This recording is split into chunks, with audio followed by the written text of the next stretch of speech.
Hello, welcome back to Matt's Coins, where we continue going through this pile of bronze. I've sorted out the table, all the fines and whatnot are in there, except for this one, which I've kept out, as I quite like this one. This is the 1908 1 cent from the US. So let's get back into it. As you can see, the pile is going down, so it will be, like I say, a quick look to see what's in here, see what we can pull out. I won't be spending much time on the Elizabeth ones unless we happen to find 1953 or 54, then we'll just take a quick look at that one. I will be doing a preliminary inspection for any varieties, but any of the major varieties that need to be looked at, that will happen, let's get this under the light a bit more, after the event. So there's an 1898, 1945 halfpenny, what's happened to his nose, 67, 1937, there are a couple of varieties on that one which I have spoken about before. Edward 1904. It's a 1919 halfpenny. Right, we've got a couple of decimal halfpennies and a decimal penny to get rid of.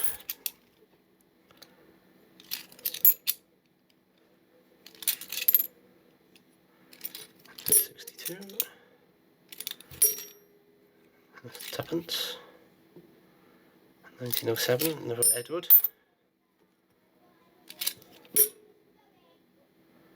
1919. 1951 farthing.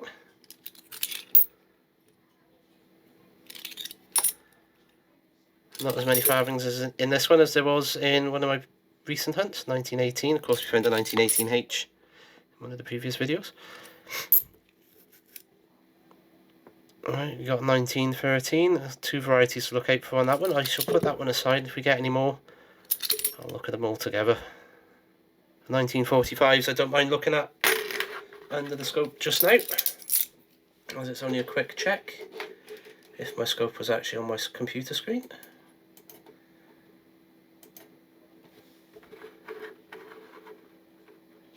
And it's not the 99 variety.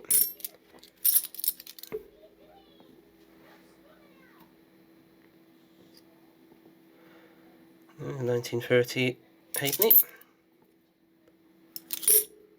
another tuppence, another 1937, 1916, recessed here. So you can clearly see why I call it the broken tooth variety. The tooth above that colon is clearly broken, and you can see the depression on the ear. You can actually feel it if you could feel it. So I shall put that to one side as a find.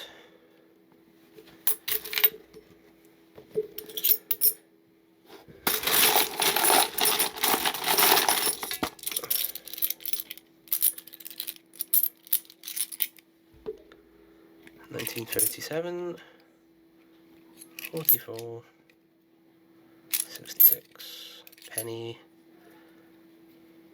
64.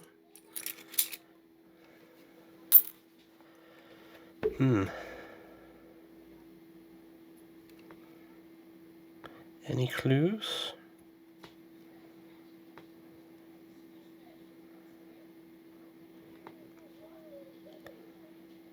There's some writing around the edge there. I wonder if that's maybe a farthing that's just been hammered and flattened. I'm going to put it in the Mankey box.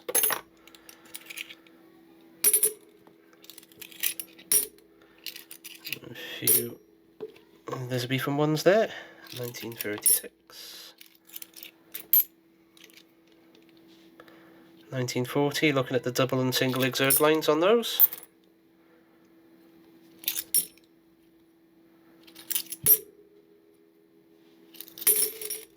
Penny, 65, so 1907. Another Vicky, 1896 this time.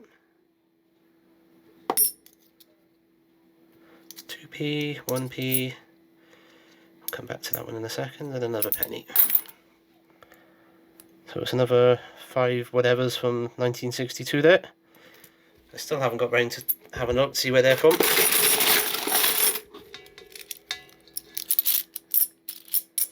I do tend to record all my videos one after each other in one big go. Only because I'm always eager to find out what it is I've got in the box.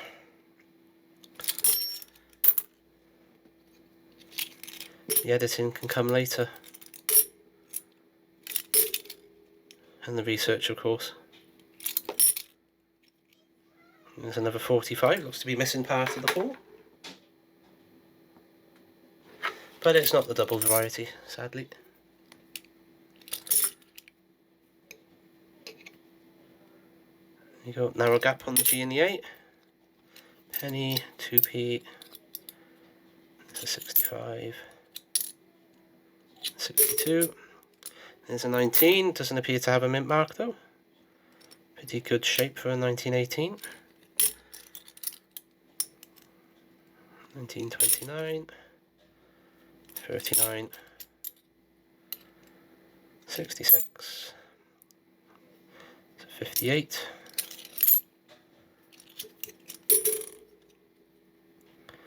1939, 1920, narrow gap, as expected. What was that, 67? Another 1918. And look at the condition of that one compared to the one we just found. And the 67. Right.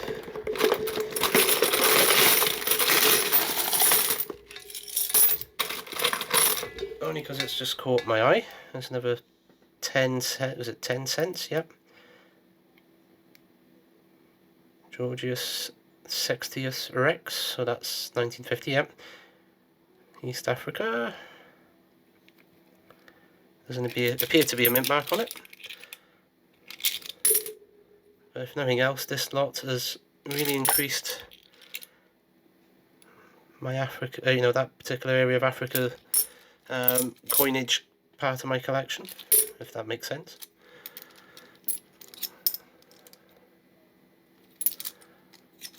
Another Victoria, 1896 again. 1902, it's the high tide. 1915, non-recessed here. Monkey 36, and go straight in the box.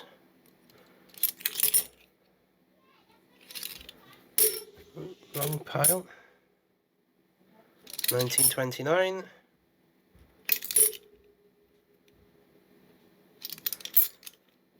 2p. It's a 1941 halfpenny. 1919, no mint mark. It's 1938.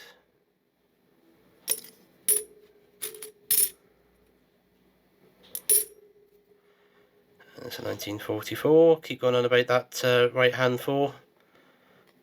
And its relation to the wave above is what you're looking out for. Okay, another good handful. There are a couple of decimal bits we can pick straight out of here.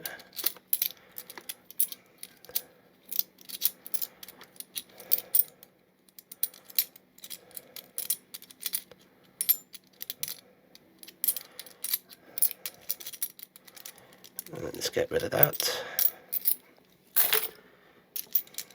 What's this? We've got 10 centimes there.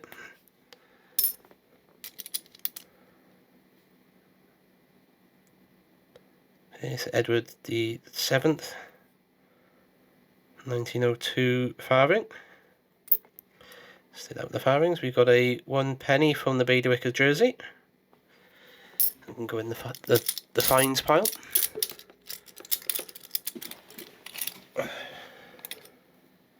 $1919, no mint mark. There's another 36. Right, so this is Copex now, because this is Russia, or this, whatever it is of, I can't remember the full title now, the USSR. Okay, we've got a 53 farthing.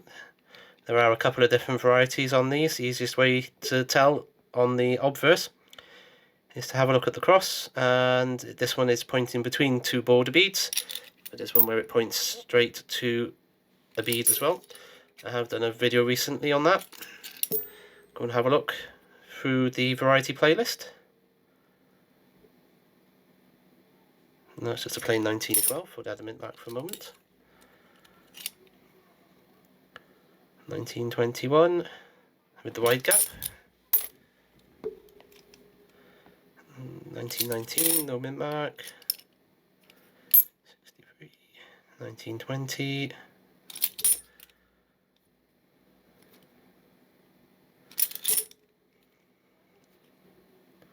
Battered 1948, another penny, another 2p.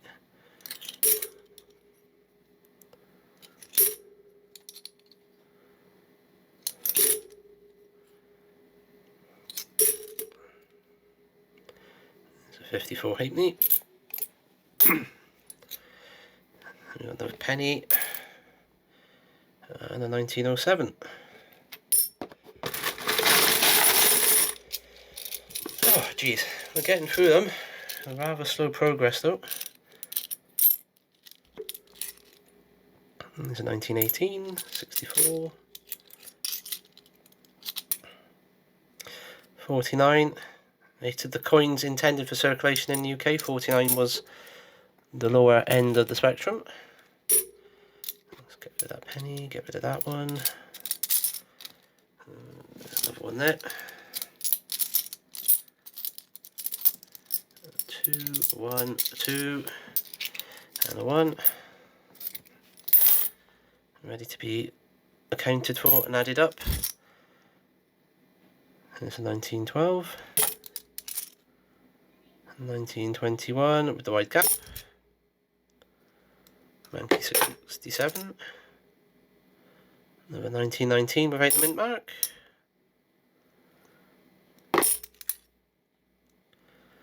64. There's a 17. Again, there's no varieties on the 17 to look at. We've got 10 centimes here from 79. A couple of French bits in here. 1911, well, we have the GBX.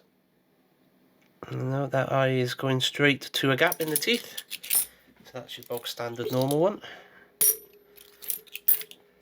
I'm yet to find a GBX in a hunt. I do have one in the collection.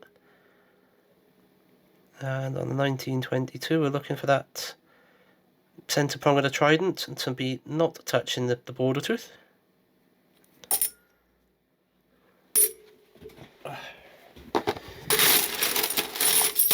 You're always hoping when you get a large amount of coins like this that you may find those scarcer ones. So this will be the last handful for this particular episode. We've got 1967 10 cents from Australia.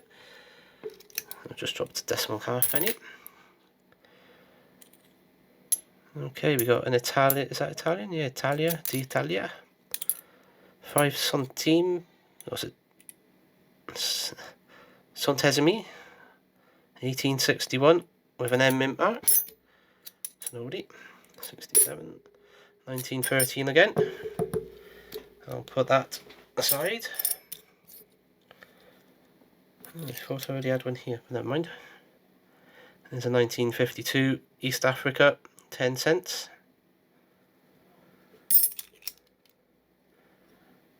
There's a 1915 non-recessed here. 67, 62, 64, 36, 58.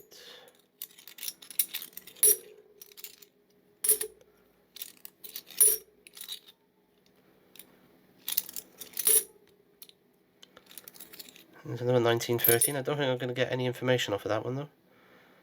82.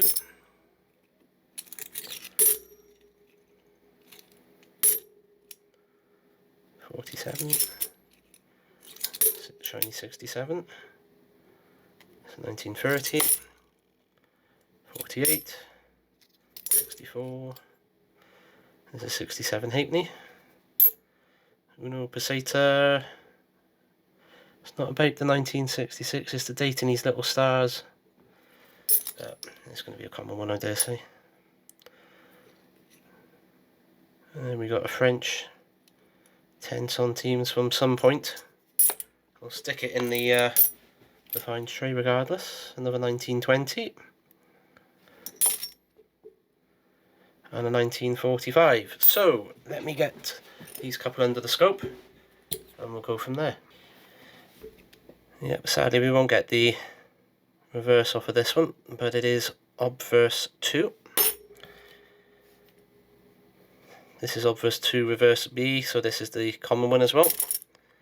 And this is a bog standard one.